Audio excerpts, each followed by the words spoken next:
चौकीदारों को पिछले 11 दिन से हड़ताल चल रही है। उनके मीडिया प्रभारी से बात करते हैं, उनका क्या कहना है।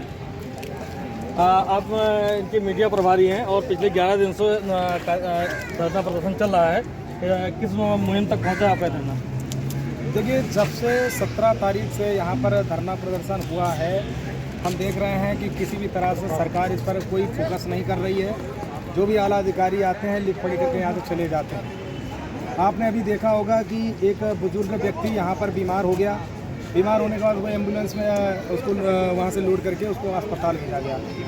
ऐसी दैनिक दशा हमारे चौकीदारों के साथ सरकार इस समय जो बर्बरता कर रही है कि यहाँ पर चौकीदार ठंड में पड़े हुए हैं और कहीं ना कहीं हम लोग तो तब भी रात में जाके सो लेते हैं। ये लोग कोई फुटपाथ पर सो रहा, कोई कहीं सो रहा है। इस विभाग ने लगभग कई सालों से, अगर मैं बात करूं तो लगभग 10 साल से ऊपर हो गया है, संघर्ष कर रहे हैं, लेकिन रिजल्ट जीरो है।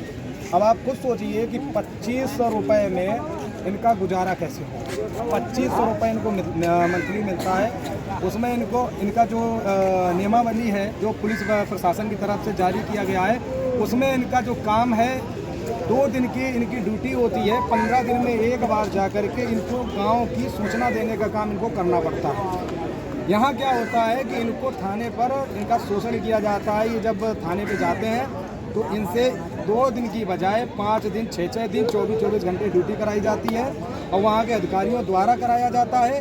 अगर ये लोग विरोध करते हैं तो वहाँ पर इनको धमकी दी जाती है। तो इन्होंने कभी ऊपर प्रशासन में जाकर के इस चीज़ की शिकायत नहीं की? हमारा शोषण विभागीय स्तरों पर किया जाता है। प्रशासन की ही बात मैं कर रहा हूँ कि जब ये प्रशासनिक तौर पर जाते हैं, डीएम के पास जाते हैं या किसी के भी पास जाते हैं, तो डीएम तो सुनते नहीं हैं। और जो प्रशासन अधिकारी हैं, जो एसएचओ साहब हैं या दरोगा साहब जो भी हैं, वो हमेशा इनको धमकी ही देते हैं कि अगर आप काम नहीं करेंगे, अगर आप ड्यूटी नहीं करेंगे तो मैं आपकी हाजिरी काट दूंगा, तो आपका 500 रुपये कट जाएगा। तो आप सोचिए, 2500 में अगर 500 रुपये का कट गया, बचा 2000। आजकल 2000 रुपये खाली बच्चों की फीस हो जाती है महीने की।